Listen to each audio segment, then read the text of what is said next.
Hey everyone, welcome back to our channel. Today we're peeling back the layers on one of America's oldest and most intriguing dynasties, the Cabot family. Forget your typical rags to riches story. This clan forged its fortune through 18th century maritime ventures in opium, rum, and even the slave trade, eventually ranking among Boston's so-called Brahmins. Their wealth soared to modern-day billions, funding iconic institutions like Harvard and Massachusetts General Hospital. But behind the philanthropic glamour lie dark scandals and whispers of mysterious deaths, echoes of Mellon's tax fraud and Onassis's family tragedies. From seats in the U.S. Senate to secretive trusts that rival Europe's nobility, the Cabots are more than just a chapter in a history book. They're a web of secrets, power plays, and controversies waiting to be unveiled. Stick around to discover the hidden truths of this remarkable American dynasty, from new money to old money. Let me take you back to a time when fortunes were built on rough seas and risky ventures, when the concept of new money was still something of a curiosity in the grand tapestry of American society.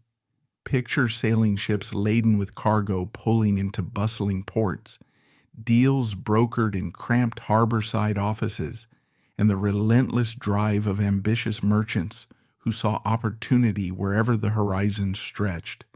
Into this dynamic world stepped John Cabot, whose story begins around the 18th century, a period often associated with monumental changes in trade, politics, and cultural values.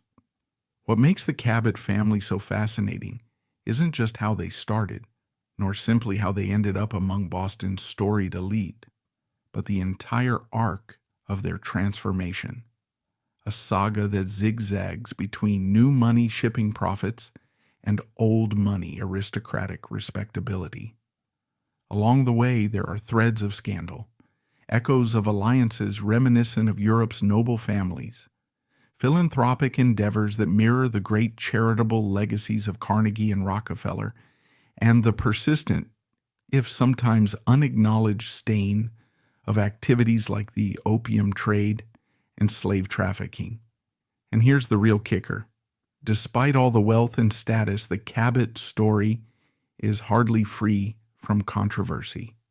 Their fortune, like that of many powerful dynasties, came with baggage that later generations would both leverage and attempt to distance themselves from.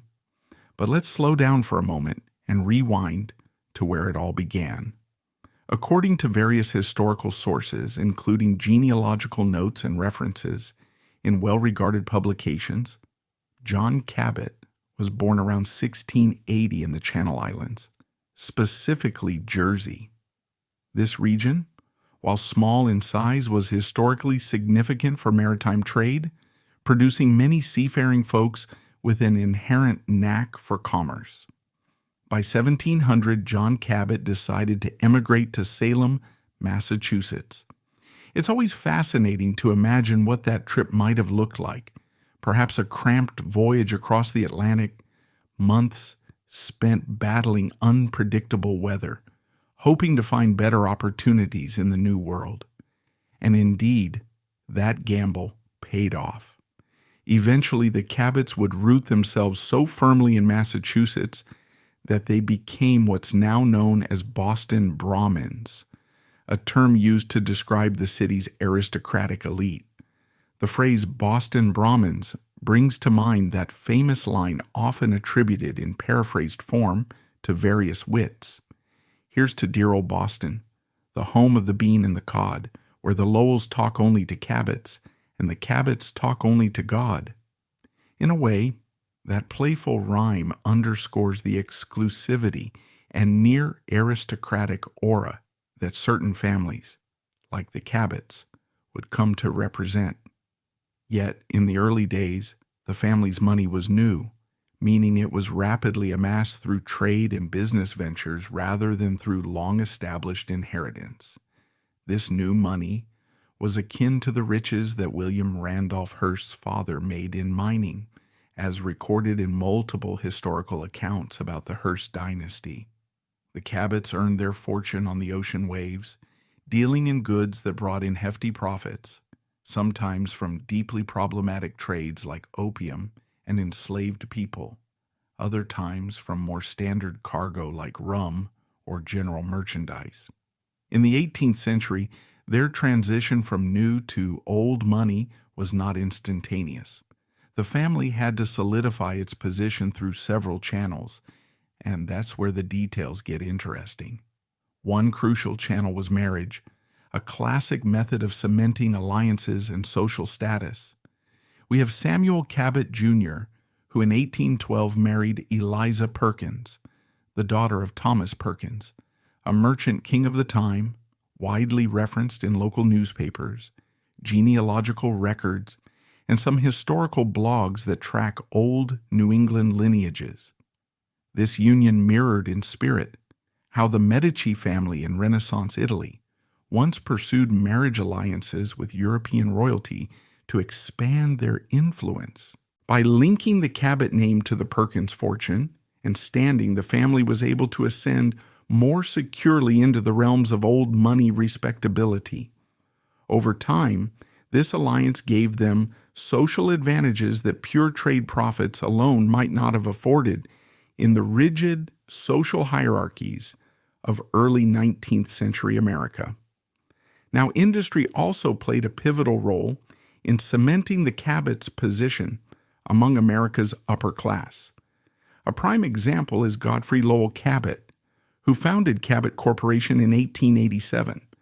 Various business journals, corporate histories, and reliable sources confirm that Cabot Corporation specialized in carbon black, a material crucial to tire manufacturing, among other things, and this endeavor significantly diversified the family's wealth. During the late 19th and early 20th centuries, industry was booming.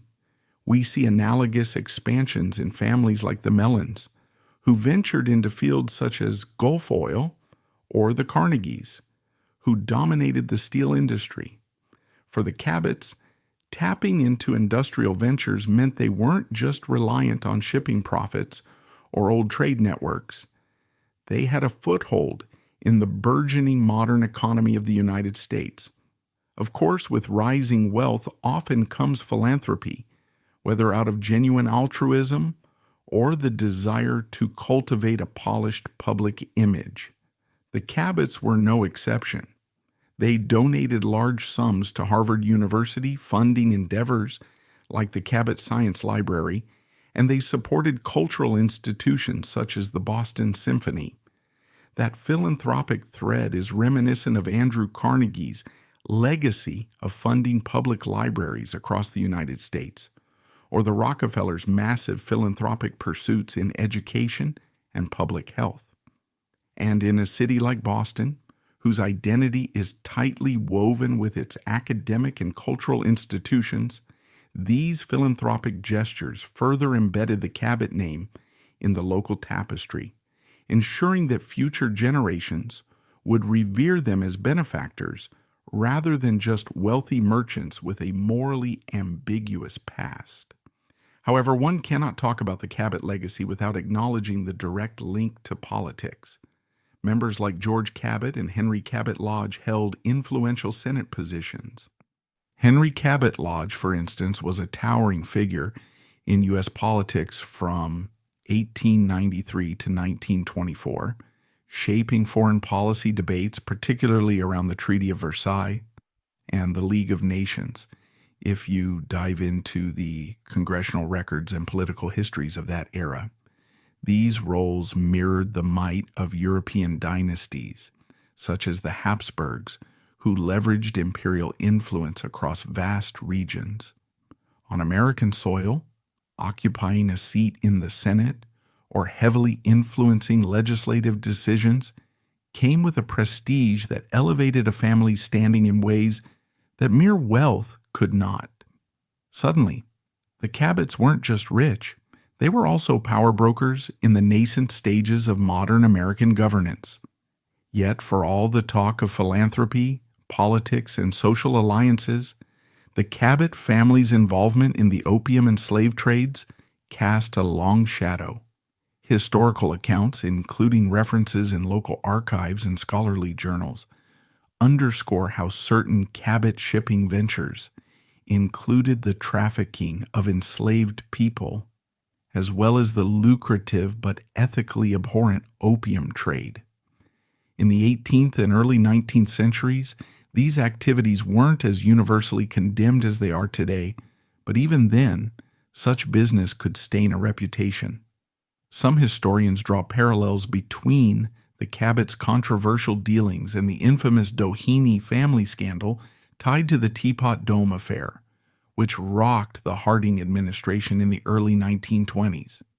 Just as Doheny became synonymous with scandal and questionable ethics, the Cabots struggled with a new money stigma that never fully faded, no matter how many philanthropic gifts were distributed or how many political offices the family occupied. Now let's zoom in on what exactly the Cabots' assets and fortune entailed.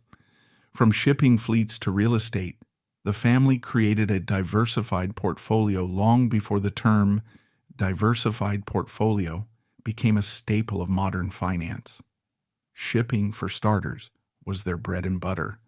They deployed privateer fleets that ventured globally, engaging in the transportation of opium, rum, and yes, enslaved Africans, according to historical shipping logs and certain academic articles, focusing on maritime commerce in colonial and post-colonial America. Cabot Corporation, as mentioned earlier, was instrumental in generating substantial wealth. Reports indicate that at one point in 1971, its stock valuation hit around $140 million, a figure reported in financial sections of major newspapers of the time. Adjusted for inflation, that's a significant sum. Moreover, the family established philanthropic vehicles like the Cabot Family Charitable Trust and contributed generously to Harvard endowments, weaving their name into the educational and cultural fabric of Boston. On the real estate front, the Cabots held properties across Boston, some of which have become landmarks, or at the very least hold historical significance. There's mention of the Cabot House, dating back to 1711, which has even been fictionalized in the popular video game Fallout 4. A quirky example of how real-world history can echo in contemporary pop culture. In the game, Cabot House stands as a mysterious and grand property with hidden secrets, a playful nod to the real-life sense of intrigue that often surrounds old money families. And while the actual Cabot House in Boston might not feature ghouls or high-tech relics, it remains a fascinating piece of architecture, reflecting the era in which it was built. In comparison to other American dynasties, the Cabots offer a study in contrasts. They did not squander their wealth as dramatically as the Vanderbilts, whose lavish spending habits became almost legendary, especially evident in the grand mansions of Newport, Rhode Island, many of which eventually had to be sold or turned into museums. Instead, the Cabots established trusts reminiscent of British noble families, like the Cavendishes, known for carefully preserving their estate to ensure generational continuity. Yet the ethical concerns stemming from their early trade ventures linger, much like the moral baggage that overshadowed certain philanthropic achievements of prominent Gilded Age industrialists who also participated in exploitative labor practices, opium and slave trade profits. Imagine stepping onto a bustling wharf in the late 18th century, with tall wooden ships docked along creaking piers, sailors shouting orders over the salty wind, and crates of mysterious cargo being loaded and unloaded under the watchful eye of serious-faced merchants. The entire harbor feels alive, an orchestra of commerce that's both thrilling and slightly ominous, as if you sense there's something more going on behind the scenes than meets the eye. That's the kind of atmosphere we find in Salem, Massachusetts, when John and Joseph Cabot were quietly transforming themselves from mere traders into key architects of a controversial fortune. According to the Encyclopedia Britannica, these two Cabot family figures ran privateer vessels that not only ferried standard goods to and from distant ports, but also transported opium to China and trafficked enslaved people. It's a stark contrast. On one hand, they were hailed as respectable merchants who built the beginnings of an economic empire. On the other, they are connected to trades we now recognize as deeply unethical and exploitative. And just like the rumors surrounding Edward L. Doheny's alleged bribes in Mexico decades later, the Cabot family's concealed involvement in these shadowy deals added a layer of secrecy and controversy to the vast wealth they accumulated. If you were to rummage through old Salem shipping logs or poke around in the Perkins firm records, which historians advise doing for anyone investigating the real scope of these trades, you'd come across fragments and hints of how opium in particular became a profitable but morally tainted commodity. Much like John Jacob Astor, who famously dabbled in opium smuggling during his early career before turning to fur and real estate, the Cabots seem to view the opium trade as a stepping stone to significant financial returns. Even references in local New England newspapers from the late 1700s, occasionally archived in historical societies, mention rumors of questionable cargo entering or leaving the region. Such details, while not always explicit, build a narrative of hush-hush deals that, when seen through a modern lens, constitute a clear chain of morally objectionable actions. The slave trade, equally if not more reprehensible, played a parallel role in how John and Joseph Cabot amassed their early fortune. While some records might generically reference human cargo, modern scholars have pointed out that these coded terms serve to mask the brutal realities of enslavement. The Cabots, by all indications, were far from alone in such ventures.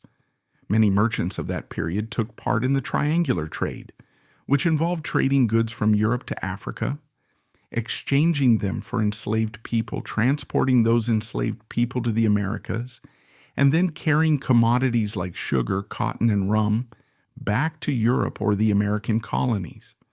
This cycle created enormous wealth for a small number of families. The Cabots, like some of their peers, reportedly strove to rebrand themselves as more conventional shippers or merchants, hoping that the public wouldn't ask too many questions about what actually took place on those voyages. That rhetorical strategy parallels how, in later centuries, certain magnates used friendly newspaper coverage or well-placed political donations to divert attention from ethical lapses. In investigating these episodes, historians recommend comparing the Cabots' actions to similar historical situations. One parallel is the Umayyad dynasty's approach to conquest spoils in the 7th and 8th centuries. While vastly different in time period and context, the Umayyad expansion relied on wealth gained through territorial conquests, often accompanied by methods we'd deem unethical by today's standards. In the same way, the Cabots capitalized on what some researchers have described as conquest by commerce, acquiring wealth through trading practices that inflicted significant harm on vulnerable populations. Another parallel, of course, is Astor's aforementioned opium involvement.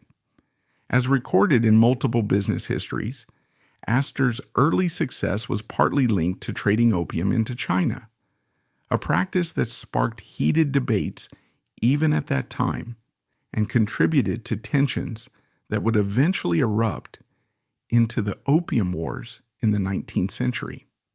If you look deeper into Salem's local archives, some of which are digitized by New England historical societies or referenced in genealogical blogs dedicated to tracing old maritime families, you can get a sense of how closely tied the Cabots were to other well-known merchant clans. The Perkins family stands out. They too were heavily involved in the China trade, shipping opium, tea, and other goods, and forging alliances with wealthy families for mutual benefit. These shipping logs and firm records often mention transactions or partnerships with figures from the Cabot clan. Scholars argue that these references support the idea that the Cabots built a multi-pronged commercial network that didn't limit itself to clean or safe cargo. The goal, it would appear, was to maximize profits, no matter the moral or social cost. This was not entirely unique for the 1700s, but it's still starkly at odds with the philanthropic or socially conscious image that later generations of the Cabot family tried to cultivate. Modern historians often label this contrast between public image and private dealings as the merchant's dual face. Think of it in cinematic terms. Up front, you see a sophisticated businessman making polite conversation at social clubs, forging friendships with local politicians, and donating to civic projects, seemingly an exemplary pillar of society. But behind closed doors, or on those long sea voyages, there's an entirely different side. One comfortable trafficking in opium and enslaved people, if it meant boosting the family's bottom line. This duality isn't unique to the Cabots. You can see it echoed in other wealthy families of that era who sponsored local schools or churches while still engaging in morally dubious trades. That said, the Cabots became particularly emblematic of this phenomenon in the New England region, partly because they later grew so influential that they were considered part of the Boston Brahmins. Understanding how these shady dealings contributed to the Cabot fortune also demands some insight into how privateering worked in the 18th century. Privateers were essentially state-sanctioned pirates, ships that had government permission, a letter of marque, to attack enemy vessels during wartime. The lines between legitimate privateering and outright piracy were often blurry. In some cases, privateers would seize cargo that was wholly illegal or unethically obtained. But if the resulting haul made money, the merchant backers who funded these ventures typically looked the other way. For John and Joseph Cabot, these privateers became an easy way to expand routes, gather contraband like opium, and transport enslaved people with less scrutiny than a standard commercial ship might face. Officially, these men were merchants. Unofficially, they were entangled in a web of questionable, if not entirely illicit, maritime activities, which parallel the allegations that Edward L. Doheny tried to obscure his Mexican oil dealings with bribes in the early 20th century. We can't ignore the moral dimension here. Then and now, involvement in the opium and slave trades raises serious ethical questions. While the extent of the Cabot's secrecy is implied rather than fully documented, some records suggest they used a series of business aliases or partnerships to disguise the more condemnable aspects of their trade. What is clear is that these deals happened. The actual documentation for something like a secret opium cartel, as certain rumors or blog posts, including ones labeled Post Zero, as in the references you might find in specialized discussion forums, have alleged, is unverified.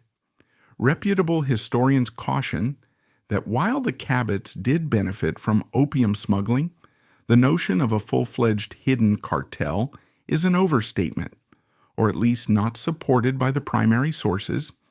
Instead, it's more likely they were part of a broader network of shippers who took advantage of weak oversight and open markets in China, especially given that Britain's East India Company was heavily involved in controlling opium trade routes in Asia.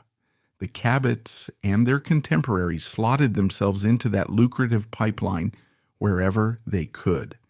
Scholars from the University of Massachusetts have pointed out in some specialized conference papers that American traders capitalized on the East India Company's approach to doping up local populations, effectively fueling addiction for profit.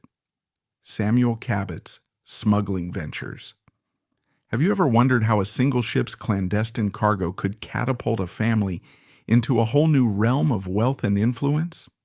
Picture a foggy New England coastline during the War of 1812, with British frigates prowling offshore and a modest-looking American vessel quietly slipping in under cover of darkness. On board, goods that could fetch a king's ransom, if only they made it to their destination undetected. According to Wikipedia, a genealogical and historical resource often cited for Channel Islands families, Samuel Cabot Jr. pulled off exactly that kind of high-stakes maneuver, raking in a jaw-dropping $900,000 profit from a single ship. And this wasn't an isolated instance of good luck. It was part of a larger pattern of smuggling. While we tend to associate the Cabots with old money respectability in Boston, or with the earlier tales of John and Joseph Cabot trafficking opium and enslaved people, Samuel Jr.'s War of 1812 exploits add yet another layer to the family's intricate and not exactly squeaky clean financial tapestry. If you recall the saga of John and Joseph Cabot, whose questionable dealings in opium and the slave trade helped them build an early fortune, the story continues here like a sequel that picks up right where the first film left off. Only this time, the setting is the chaos of the War of 1812. British forces were blockading American ports, tensions were sky high, and official trade routes were under constant threat from enemy ships. But where ordinary merchants saw disaster, opportunists like Samuel Cabot Jr. spotted a golden chance for enormous gains, provided they were willing to skirt the usual rules. This pattern mirrors the earlier era when the Cabots found ways to exploit uncertain conditions for profit. Only now the spotlight shines on Samuel Jr. as the smuggler who made millions, to borrow the phrase recommended in historical interpretations. Let's back up a moment. The War of 1812 pitted the United States against Britain over maritime rights, trade restrictions, and a host of other grievances that had been simmering since the American Revolution. To protect their economic interests and disrupt U.S. commerce, the British Navy enforced a blockade along parts of the American coastline. This blockade aimed to choke off trade, effectively crippling the young nation's ability to import goods, collect tariffs, or export valuable commodities. For many honest merchants, the blockade was a nightmare. For cunning individuals willing to engage in smuggling, it was a once-in-a-lifetime opportunity. Slip through the blockade with highly coveted items, gunpowder, luxury goods, or everyday necessities, and you could sell them for inflated wartime prices. If you made it back with minimal losses, you stood to multiply your investment many times over. According to Wikipedia, Samuel Cabot Jr. seized that opportunity, netting $900,000 from a single vessel. Let's put that figure into context. $900,000 in the early 1800s was extraordinary. Some sources equate it to tens of millions of dollars in modern currency, though estimates vary depending on which inflation index you consult. Either way, we're talking about a colossal sum that could transform an already well-positioned merchant family into a veritable powerhouse, just like the leaps in wealth we might see today if someone strategically invested in emerging tech right before a massive boom. But back in 1812, it wasn't about apps or biotech. It was about smuggling runs under the nose of the Royal Navy. What made these profits all the more dramatic was the aura of secrecy shrouding the operation. The Cabots, already acquainted with discreet trade routes, remember those earlier opium voyages to China, knew how to obscure the origins and final destinations of their cargo. Any indication that they were circumventing the blockade could invite British reprisals, including ship seizures, imprisonment of crews, or worse. And so, much like the cloak and dagger deals undertaken by other wealthy industrialists in more recent eras, Samuel Cabot Jr. had every incentive to keep his smuggling under wraps. If the extent of these War of 1812 adventures became public, his fortune might come under scrutiny, just as Andrew Carnegie's empire was scrutinized for labor practices or John D. Rockefeller's for monopolistic tactics. The difference is that Carnegie's labor scandals occurred right out in the open, in front of reporters and striking workers, while Samuel Cabot Jr.'s smuggling ran along hidden maritime routes where oversight was far more difficult to enforce. In analyzing how this smuggling worked, historians suggest taking a close look at two potential troves of evidence: the Perkins firm ledgers and maritime court cases from that period. The Perkins family, another prominent name in New England shipping circles, often did business with or had connections to the Cabots, especially given the tight-knit nature of Boston's merchant elite. If you crack open old Perkins ledgers, some of which are preserved in local libraries or historical societies, you might see anomalies, suspiciously large sums attributed to general cargo or miscellaneous shipments. Historians interpret these line items as potential smuggling evidence, hidden behind bland descriptions.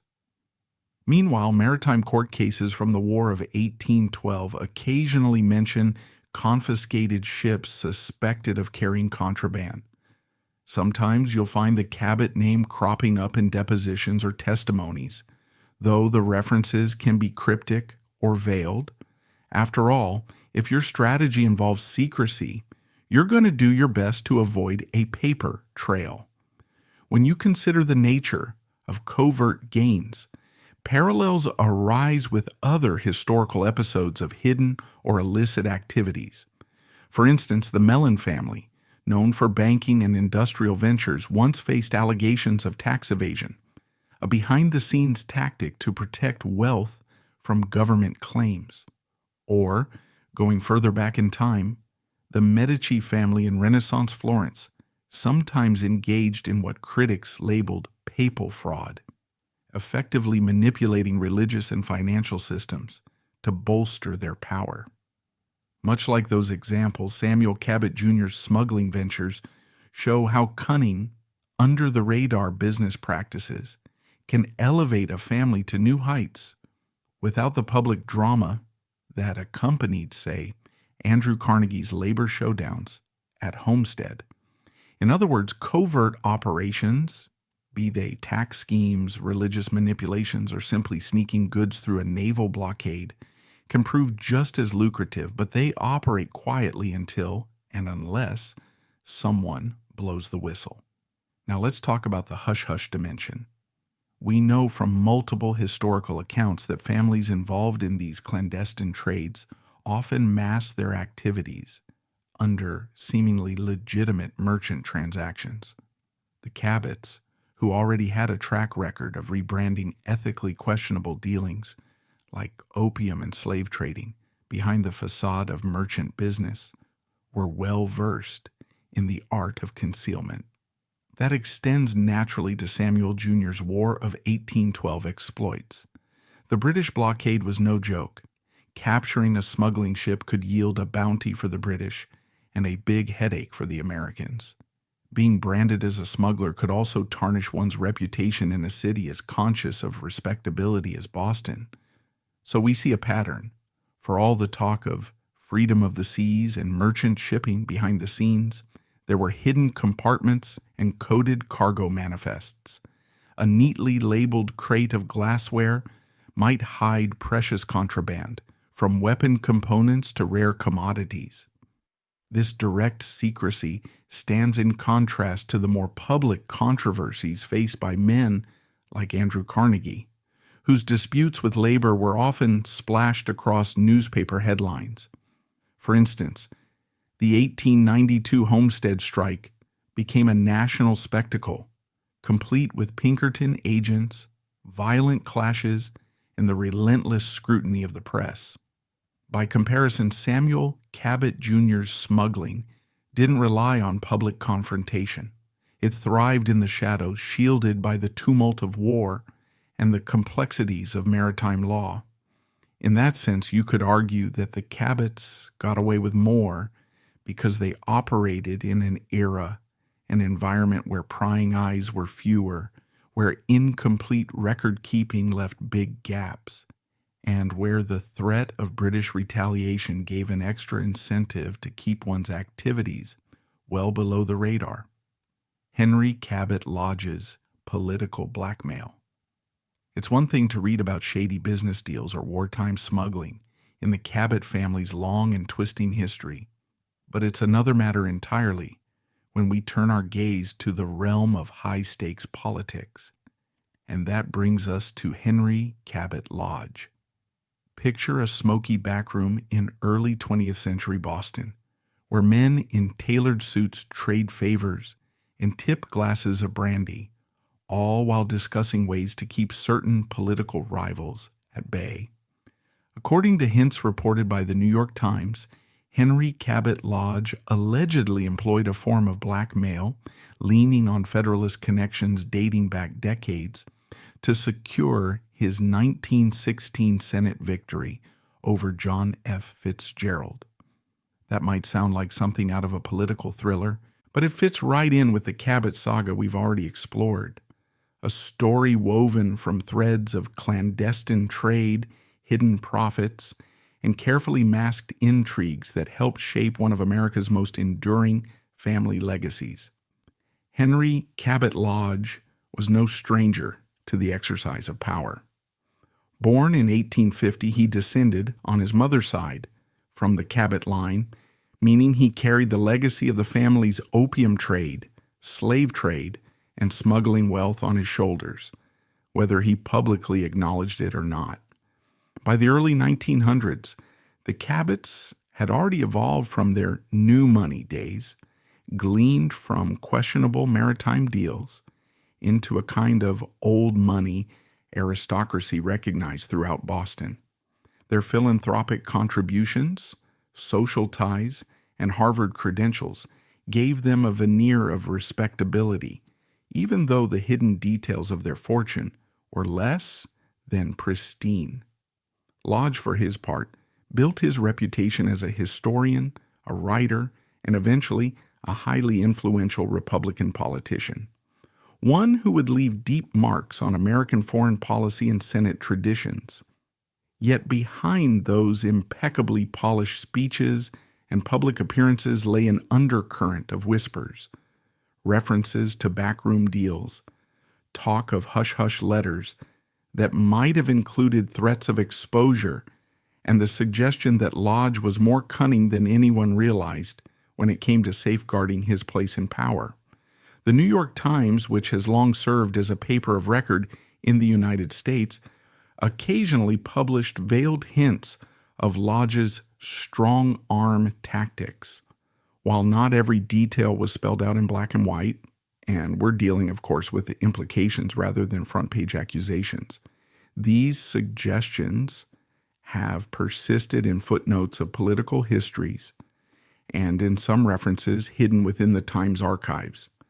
Historians who track down obscure references in Boston public libraries or comb through private collections sometimes stumble onto tidbits indicating that Lodge might have threatened certain individuals with the release of damaging personal information if they opposed him too vigorously. It's not the sort of thing one readily finds in official records, which is precisely why speculation remains. Yet just as with the Cabots' smuggling, opium, and slave trade ventures, the consistent rumors point toward a pattern of behind-the-scenes maneuvering, this time at the highest levels of American political life. The 1916 Senate race between Lodge and John F. Fitzgerald is particularly intriguing. Fitzgerald, famously nicknamed Honey Fitz, was a charismatic figure in Boston politics. He also happened to be the grandfather of John F. Kennedy. There were strong currents of populist energy behind Fitzgerald, who appealed to the city's growing Irish-American community, while Lodge represented the established Brahmin class, full of patrician bearing and old-line clout. While the two men differed in style and background, it was widely assumed that Fitzgerald could pose a serious threat to Lodge's re-election. According to the rumor mill, this was where the senator's so-called dirty political game kicked into gear. The phrase dirty political game might evoke images of Tammany Hall or the big city political machines that colored late 19th century urban life. But in Boston, particularly among old families, like the Lodges and Cabots, the approach could be more subtle. Discreet letters, private conversations, or a well-placed mention that certain information might come to light if an opponent didn't withdraw or tone down his campaign attacks. Think of it as a genteel version of blackmail, less likely to end in open scandal but potentially just as effective in convincing someone to stand down. The New York Times' coverage of the 1916 race, while never explicitly stating that Lodge engaged in blackmail, hints at uncommonly intense pressure applied to Fitzgerald's camp. There are stories passed down through local political lore about Fitzgerald suddenly backing away from certain lines of criticism, as though someone had pulled him aside with a word of caution. Naturally, it's difficult to find smoking gun evidence for a tactic that thrives on secrecy. If you want to dig deeper, historians suggest examining Lodge's personal correspondence, as well as documents held in Boston's political archives. Some letters might remain in private family collections, or might be partially excerpted in diaries of political insiders from that era. This is akin to rummaging through the old shipping logs or Perkins firm ledgers to uncover the Cabot's smuggling operations. The key is to look for anomalies, letters that speak of indiscretions or leverage in code, canceled checks with suspicious timing, or testimony from staffers who might have confided to a friend that Lodge leveraged damaging personal stories against Fitzgerald. Researchers who have tried to piece it all together say that while the evidence is circumstantial, the picture is consistent. Lodge, well connected to the Federalist-leaning circles that had once dominated Massachusetts politics, had the means and the network to uncover private skeletons in an opponent's closet. If so, that would echo the practice of older European dynasties, like the Habsburgs, who sometimes used bribes, threats, or both to ensure a favorable outcome in electoral or imperial successions. Comparisons to Cavendish or Hearst Round out our sense of how Lodge's alleged blackmail tactic fits into the broader mosaic of power struggles in the early 20th century.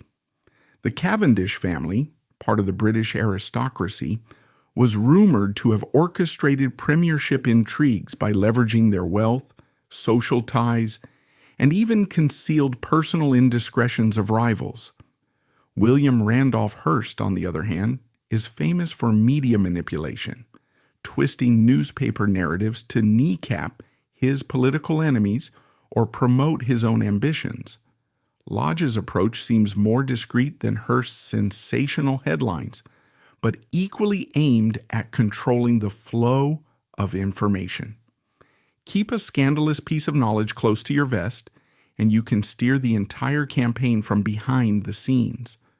Of course, not everyone buys into the blackmail narrative.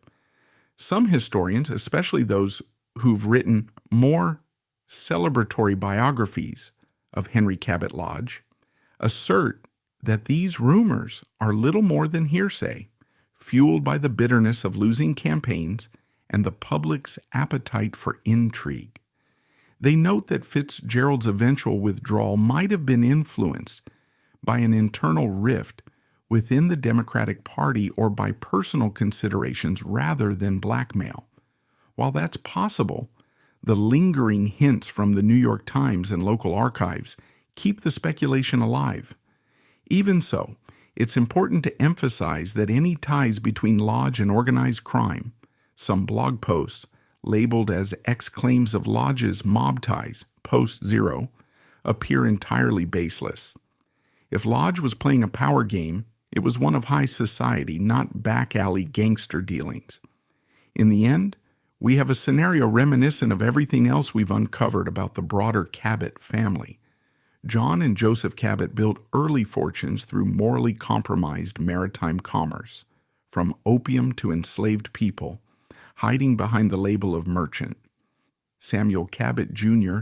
dabbled in smuggling during the War of 1812, reaping enormous profits and carefully covering his tracks. Now here comes Henry Cabot Lodge, also deeply tied to the Cabot lineage, allegedly employing blackmail to secure or maintain his political seat. Is it surprising that a family with such a tradition of operating in gray areas might produce a senator adept at behind-the-scenes political maneuvers? If you check genealogical references, like Geripedia for the Cabot roots and various genealogical archives for the lodges, you'll see how these lines intersect. The old Boston Brahmins intermarried extensively, forging alliances that spanned business, politics, and even academia. In these circles, secrets could be a currency all their own. A family might share dinner tables and philanthropic boards with another, while also keeping close tabs on personal indiscretions. If a confrontation arose, say, a contested Senate seat, someone with the right knowledge might gently remind an opponent that certain unpleasant truths could surface at a delicate time. It's that synergy of prestige, wealth, and covert intelligence that gave old families like the Cabots a potent arsenal when it came to political influence. Godfrey Cabot's carbon black monopoly. Imagine stepping into the late 19th century when smoky factories belched clouds of soot into the sky and American industrial expansion was moving at breakneck speed. In the midst of that clamor, one name quietly rose to dominate a crucial yet under-the-radar commodity: Godfrey Lowell Cabot. If you followed the Cabot family saga, from their 18th century opium dealings to Samuel Cabot Jr.'s War of 1812 smuggling ventures and Henry Cabot Lodge's alleged backroom political maneuvers, then you already know this dynasty had a knack for leveraging gray areas and seizing opportunities the minute they appeared. By the 1890s, the family had branched out into new enterprises, and Godfrey became the torchbearer of a distinctly modern form of empire building, turning carbon black, a gritty and essential material used in everything from ink to early automobile tires, into a monopoly that rivaled anything John D. Rockefeller accomplished with Standard Oil. According to Forbes, Cabot Corporation leveraged a strategy of predatory pricing so effective it reduced competitors to dust while masquerading as mere market efficiency. To some, it was the ultimate hustle, another example of how the Cabots stayed one step ahead. But peel back the layers, and you'll find a story as rife with concealed tactics as their ancestors' contraband cargo holds. Much like the rest of the Cabot family, Godfrey Lowell Cabot was never content with quietly occupying a corner of the marketplace. If his uncles and great-uncles found ways to make money by shipping opium across oceans or smuggling goods during wartime, Godfrey's moment came when new technologies and industrial needs reshaped American life. Carbon black might sound unremarkable, just a black powdery substance used to give tires inks and paints their signature darkness. But in an era of rapid industrialization, it was akin to gold dust. With newfangled machines rolling out daily and the automobile age about to dawn, whoever controlled the carbon black market stood on the cusp of a fortune.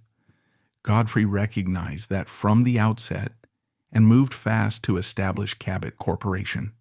By the late 1890s, as multiple newspapers and business journals from the period quietly hinted, the firm began tightening its grip on supply chains and overshadowing smaller competitors.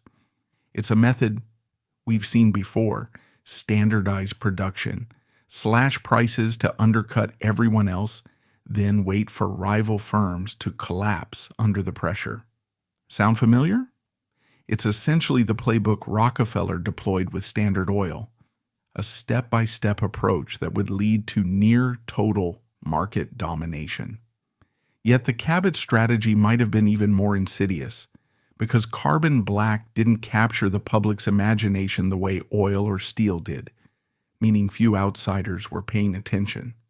As long as factories got their shipments on time, and inventors had the raw materials to coat machine parts or create the deep pigments they needed, no one asked too many questions about how Cabot Corporation's pricing remained so impossibly low. According to Forbes, Cabot Corporation used what economists now call predatory pricing, undercut rivals to the point of selling below production costs, all to force competitors out of business, then quietly jack prices back up once they held a near monopoly. These tactics were disguised as market efficiency, a euphemism echoed in polite business circles of the day. Observers might have scratched their heads over how Cabot kept margins afloat, but in an era with patchy regulation and limited antitrust enforcement, suspicion was rarely enough to galvanize the government. The Sherman Antitrust Act existed, of course. It had been enacted in 1890. It wasn't aggressively enforced until Theodore Roosevelt took office in 1901. That left a comfortable window for Cabot to consolidate power in carbon black without the scrutiny that Rockefeller or Andrew Carnegie might have faced in better-known industries. Even after Roosevelt started busting trusts, the Cabots were adept at presenting themselves as merely efficient industrialists, further helped by the fact that carbon black flew under the public's radar. Because it was a lesser-known commodity, it didn't spark the kind of national uproar that Standard Oil did, nor did it generate the eye-catching headlines that took down some of the era's biggest monopolies. In many ways, Godfrey Cabot's approach mirrored the family's tradition of cloaking questionable activities behind respectable facades. John and Joseph Cabot hid opium and slave trading behind the label of merchant shipping. Samuel Cabot Jr. framed War of 1812 smuggling as savvy commerce, and Henry Cabot Lodge kept alleged political strong-arming under wraps with a veneer of patrician decorum. Now Godfrey was calling his merciless pricing war market efficiency. The pattern was consistent: find a profit angle, obscure the shadier aspects, and rely on the confusion of the times to maintain an edge. If critics complained, they could be dismissed as misunderstanding the complexities of commerce. It didn't hurt that the Cabots had interwoven themselves into Boston's cultural and academic life, bankrolling philanthropic efforts that polished their public image. To the outside world, Godfrey Cabot was a benefactor of Harvard and a forward-thinking industrialist. The nature of his soot empire, as some wry observers called it, was only sporadically questioned. This whole scheme becomes more vivid when you consider the era's other corporate scandals. Jay Gould's Erie Railroad shenanigans, for instance, made national headlines when Gould and his associates used bribery, stock manipulation, and downright fraud to corner the railroad market.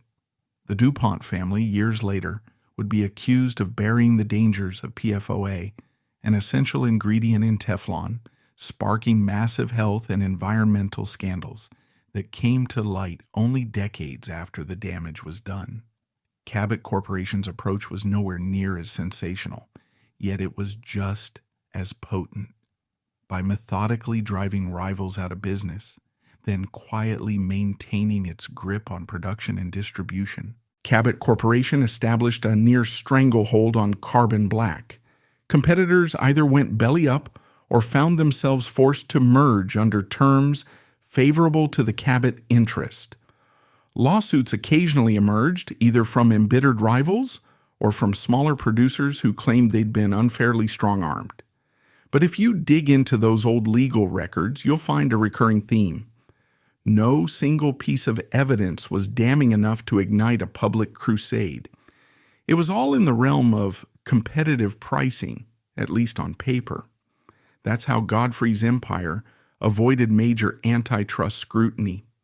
Meanwhile, the United States was turning into a manufacturing powerhouse, devouring carbon black for tires, dyes, rubber goods, and later for plastic and printing products.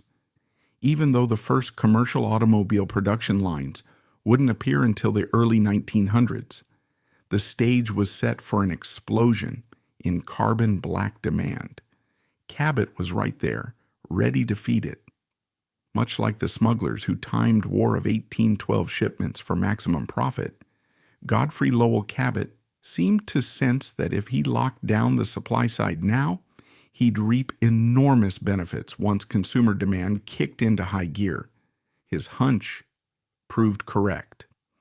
As the new century began, Cabot Corporation found itself in a prime position with a robust distribution network and a reputation for unassailable pricing. Everyone else? Choking on soot in the rearview mirror. Though it might seem like a pure business story, there's a deeper moral resonance here. Other Cabot escapades, from clandestine slave trading to alleged blackmail in the Senate, highlight the family's willingness to prioritize profit and power over moral scruples. Godfrey's predatory pricing is a modern echo of that approach, transplanted from the open seas to the factory floor. One might even argue that if you trace a line through Cabot history, you'll see a seamless transition from smuggling opium to smuggling unfair market practices, past timid regulators. After all, the objective was always to outmaneuver rivals and maintain social prestige. The difference is that by the 1890s, laws had changed, and the public was more aware of business malfeasance. The Cabots adapted by presenting themselves as philanthropic innovators rather than risking the outcry faced by more flamboyant industrialists. That philanthropic streak, while real, also doubled as a convenient shield. Harvard, for instance, benefited from Cabot donations, which funded laboratories and academic programs that advanced science and engineering. Local arts organizations and municipal improvements in Boston likewise received Cabot money, just as earlier generations of the family had used charitable gifts to offset the stigma of opium and slave trading. Godfrey made sure that Cabot Corporation's success also yielded visible contributions to the community. Period newspapers like the Boston Globe occasionally published flattering pieces on Godfrey's generosity, perhaps oblivious to the fact that the same fortune likely stemmed from the relentless destruction of smaller carbon black producers. For a philanthropic meltdown to happen, you'd need a scandal big enough to overshadow the glowing headlines. And because carbon black was too arcane a product to stoke widespread outrage, that scandal never truly erupted. Lila Cabot Perry's hidden art deals. Picture yourself wandering through a sunlit Paris studio in the late 1880s, the dusty aroma of pigment and turpentine hanging in the air. Canvases, half-finished, lean against the walls. A palette of ochres, blues, and soft pastels sits on a worn table. Somewhere in the background, a young American woman in a paint-stained smock studies her easel, determined to capture the shimmering light pouring through the tall windows.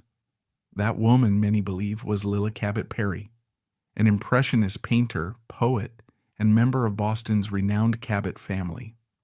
While her artistic journey is well documented in conventional art histories, Rumors suggest there was a hidden dimension to her practice. Quiet, pseudonymous art deals meant to bankroll her creative ambitions while preserving the pristine reputation of Boston Brahmins. It's a revelation that resonates strangely with so many of the other shadowy undertones we've uncovered in the Cabot legacy, whether it's opium shipments disguised as merchant cargo, political blackmail swirling around Henry Cabot Lodge, or Godfrey Cabot's predatory pricing in the carbon black market.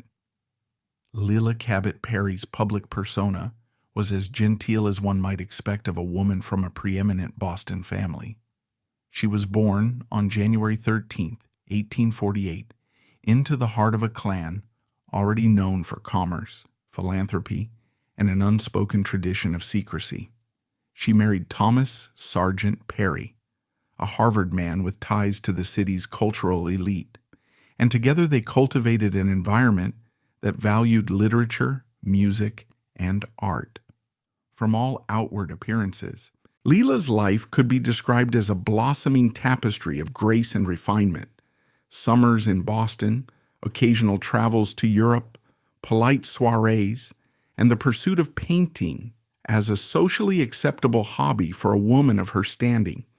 But beneath that measured surface, if the speculation from certain art historians holds any weight, there were clandestine art transactions that helped fuel her passion for Impressionism and, in some sense, freed her from the financial constraints that even a well-bred Bostonian might face. How did this rumor come to light? Like so many Cabot secrets, it began as a series of oblique references, quietly mentioned in old diaries, auction records, and personal letters that never made it into official museum archives. The speculation goes that Lila had access to a trove of family-owned artworks, some of them heirlooms, others possibly acquired through the Cabot's wide network of maritime trade contacts. Rather than openly selling these prized pieces, she purportedly assumed aliases to offload them discreetly on the art market. The reasons are manifold: to protect her family's image, to sidestep questions about why a Cabot might need extra income, and to fund her stays in Paris, where she sought instruction from the likes of Alfred Stevens, and later engaged with the circle around Claude Monet. Boston's Brahmin dignity required certain illusions. Wealth was to appear effortless, derived from stately investments or ancient shipping fortunes, never from the crude practice of selling possessions, even if those possessions were valuable artworks. This stance is reminiscent of Georgiana Cavendish, the Duchess of Devonshire, in 18th century Britain, whose extravagances, particularly her notorious gambling debts, were carefully hushed to maintain aristocratic appearances. Georgiana would slip away to private tables, betting fortunes, sometimes winning big, often losing big, all while the social world around her pretended not to notice. Similarly, the rumor suggests that Lila, though not saddled with gambling debts, funded her creative ambitions by selling off discrete portions of her inherited trove. She was said to have used pseudonyms, no one knows exactly which, to mask her identity on bills of sale and in auction catalogs. Though we lack a smoking gun document, enough anecdotal threads persist in specialized art blogs and genealogical discussion boards, the kind that also dig into the Cabot shipping ledgers or the murky corners of the War of 1812 smuggling logs, to make this theory more than mere idle gossip. If you happen to peruse the old Paris auction records from the 1880s, especially at places like the Hôtel Drouot, you'll find cryptic listings for artworks attributed to minor American collectors or anonymous consigners. Some researchers have tried matching these to known Cabot holdings. A few paintings from the family's documented inventory, landscapes, religious portraits, maybe a maritime scene that recalled John and Joseph Cabot's shipping ventures, appear to vanish from Boston records around the same time. Meanwhile, Paris-based archives list them as being sold by Madame X or an American lady. Could those monikers conceal Leela's hand? Art historians who study the micro-histories of collecting argue it's plausible, especially given that she was on location in Paris during intervals of the 1880s, studying the Impressionists and forging a style that would soon earn her a measure of critical praise back in the United States. Art historian speculation aside, the impetus for such secrecy isn't hard to fathom. The Cabots, like the Lodges, the Lowells, and the other Boston Brahmin families, maintained a rigid code of conduct that disdained overt displays of financial need. In old money circles, income was supposed to come from genealogically blessed trust funds or prudent investments, not from hawking ancestral treasures. If Leela wanted to spend extended periods in France where studio rent, art supplies, and daily living costs added up, she might have faced familial disapproval if she openly turned to selling part of the Cabot art collection. Maybe her husband, Thomas, supported her to a point, but the social mores of the time could have limited how publicly they could finance such an endeavor, especially if the funds needed eclipsed what was deemed acceptable for a woman's artistic hobby. After all, painting was fine, so long as it didn't suggest an actual profession or overshadow the family's carefully curated social image. So the rumor continues she did what many a resourceful soul might. She quietly sold the art she had access to, adopting false names to keep any whiff of commercial dealing at bay. Comparisons to Guggenheim's child death cover-up or Aristotle Onassis' affair with Maria Callas might seem jarring at first, but the common thread is personal secrecy, protecting the facade of respectability while complicated realities swirl behind closed doors. Peggy Guggenheim's family faced tragedies and controversies that many claim were shielded from public view through the influence of money and powerful connections. As for Onassis, his affair with the opera star Maria Callas was an open secret in certain circles, yet rarely acknowledged in a direct, official manner for years, preserving the polished surface of high society. Leela's situation was neither as tragic as a child's death, nor as scandalous as a high-profile affair, but the impulse to hide behind a respectable veneer echoes that same approach. Do what you must to preserve your personal aims, just don't let the public see the machinations. Now let's be clear. The notion of Leela forging or mislabeling paintings is sometimes tossed around in internet forums. Certain X claims of forged paintings post zero, but so far, no serious evidence points to outright forgery. It's one thing to speculate she sold family artworks under assumed names. It's another to accuse her of forging them. Reputable art historians from institutions like the Museum of Fine Arts in Boston or the National Museum of Women in the Arts generally dismiss talk of Leela forging pieces as sensationalist. She was, by all accounts, devoted to painting her own original compositions. Even if she sold an occasional Cabot heirloom, there's no sign she tried to pass them off as newly created works from her brush. That would have been a step too far, risking accusations of fraud rather than just a quiet disposal of assets. While investigating these rumored sales, curious researchers might find themselves combing through Leela's personal correspondence, if they can locate it. Some letters survive in archives at Harvard, the Smithsonian's Archives of American Art, and possibly in private family collections not open to the public. Sifting through them, one might spot oblique references to arrangements or plans during her Paris stays.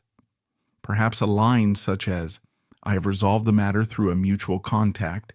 He will finalize the purchase by month's end," which could hint at third-party intermediaries stepping in to handle the transactions. The language, if it exists, would be coded because direct references to selling Cabot family pieces might raise eyebrows. A similar approach was seen in the War of 1812 smuggling letters, where Samuel Cabot Jr. used vague terms like our arrangement or the cargo to dodge scrutiny. Leela's ambition to become a serious impressionist painter is well documented. Unlike many society women who dabbled in art as a pastime, she took her craft to a professional level, eventually exhibiting at the Société des Artistes Indépendants in Paris, and showing her work in Boston and New York. Some historians note that her style bears the clear influence of Monet, Sisley, and Pissarro, not surprising for someone who spent stretches of time mingling with that circle. Impressionism wasn't just an aesthetic choice for her. It became a lens through which she examined light, color, and modern life.